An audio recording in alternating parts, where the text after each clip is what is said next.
So we looked at a very simple power series that turned out to be geometric, so finding the interval was quite easy, just absolute value of r less than 1.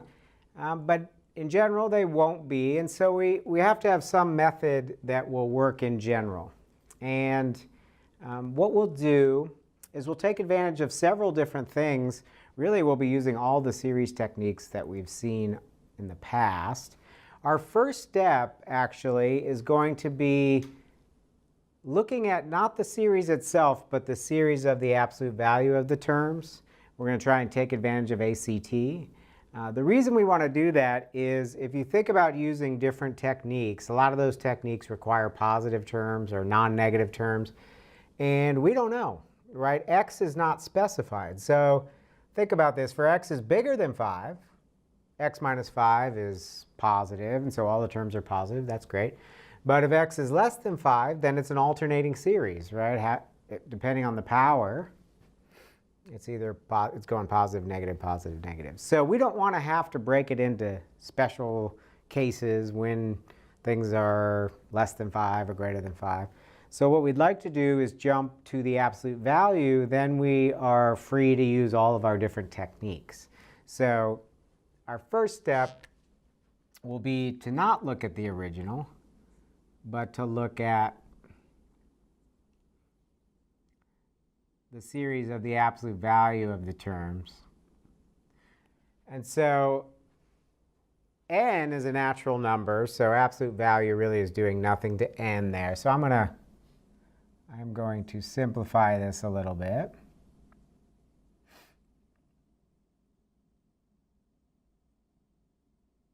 That definitely needs the absolute value. That's the problem, right? That's the thing that we don't know if it's positive or not. Depends on x.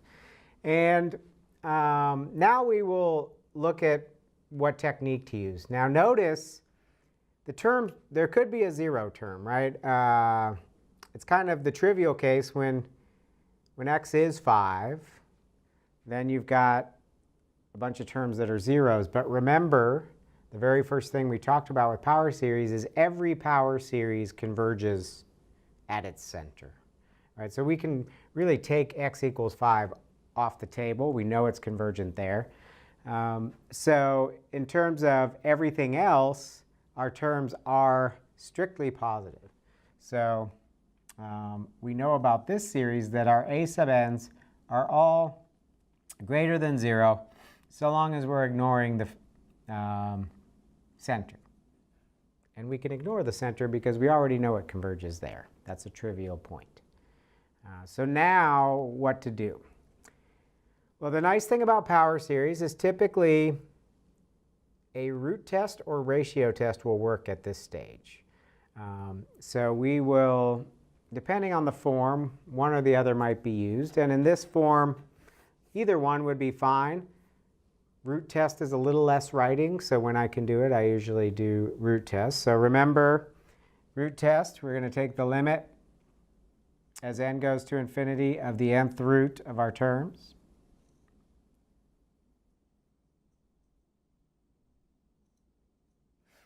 Now when we take the nth root of that absolute value to the n, those will cancel each other off. And this is a constant in terms of the limit, right? There'll be no more n's up top. So we could actually take that outside.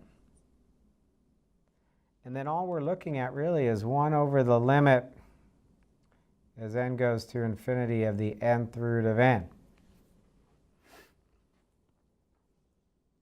And if you recall, that's theorem 5, right? Nth root of n, we know that limit goes to 1. So this is just absolute value of x minus 5. That's by theorem 5.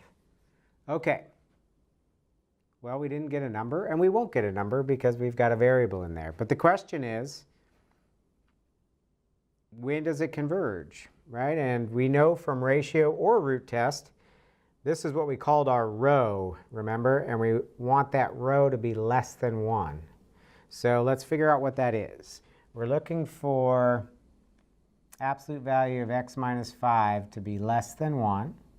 Remember, for those absolute value inequalities, to be less than 1 in absolute value means you're trapped between -1 and 1. So add 5 through, and you get 4 to 6. So at this stage, what do we know? We know that for all values between 4 and 6, this series here converges. So let's, and we know that by the root test. So let's state that first.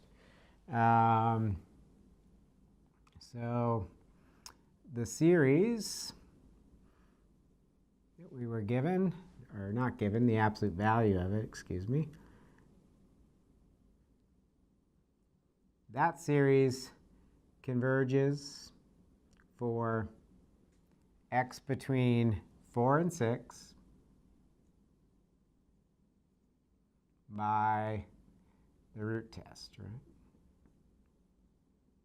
Because that's precisely when this limit comes out to be less than 1. So that's what the root test says, is we converge when it's less than 1. But by ACT, that tells us the original converges.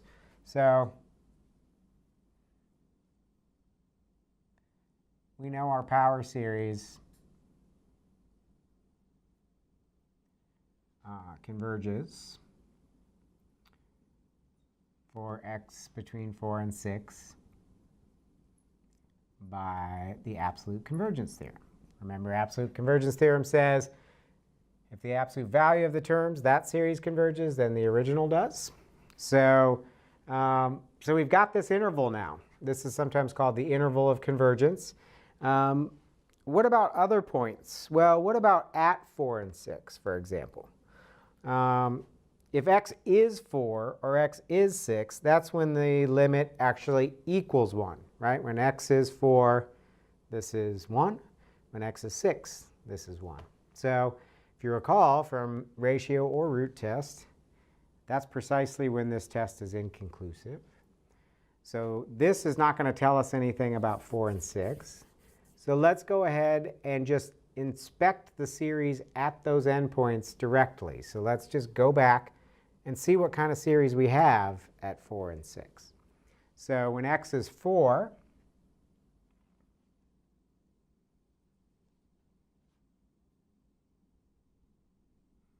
we have the series, well, that's going to be 4 minus 5, or -1 to the n. So we've got something that's going to look like an alternating series, right? So recall, AST says that an alternating series like this converges when the UNs, so what are our UNs? Remember, UNs are the part without the alternating. Those things need to be positive, non-increasing, and headed to 0. That's our 3 checks, remember? So 1 over n is definitely positive. 1 over n is definitely non-increasing. It's actually strictly decreasing, right? And the limit is trivial to figure out. It is 0. So we know then that this series converges by AST.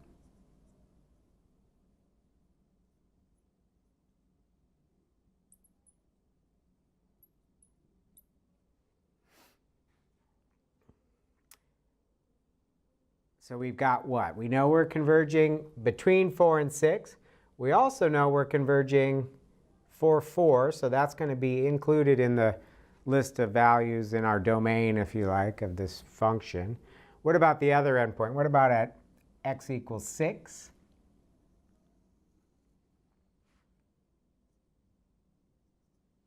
When x is 6, 6 minus 5 is 1. And 1 to the n, 1 to any power is 1. So actually, that thing is just a p-series, right? It's just 1 over n. And remember, p-series has to do with that degree, which is first degree in this case. So it's a divergent.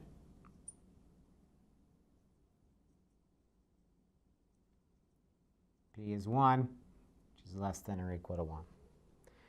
So what do we know now? We know that this power series converges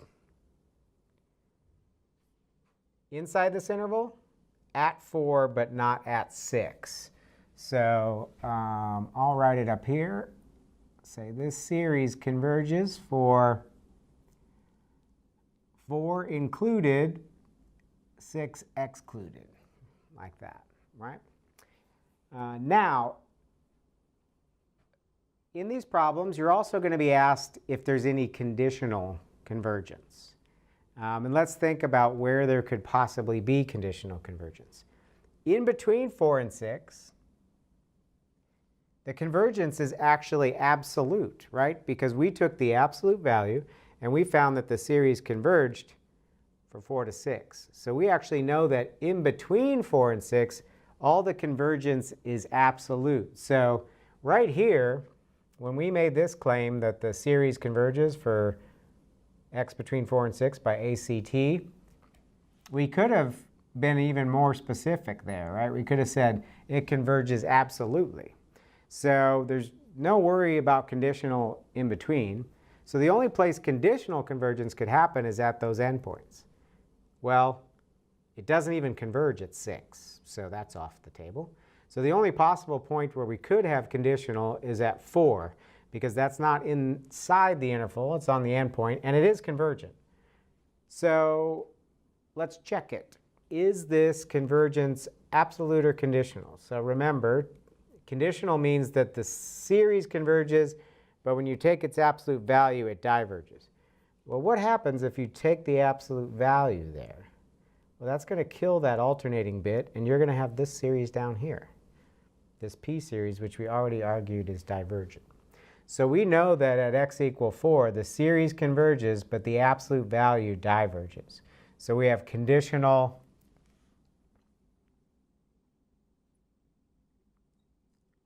at x equal 4. So we've determined that this power series has a domain from 4 to 6, or interval of convergence, including 4. And specifically, everywhere inside it's absolutely convergent, and at that one endpoint, it's conditionally convergent. So when we work these problems, we will always start off with the absolute value. That's going to be first step.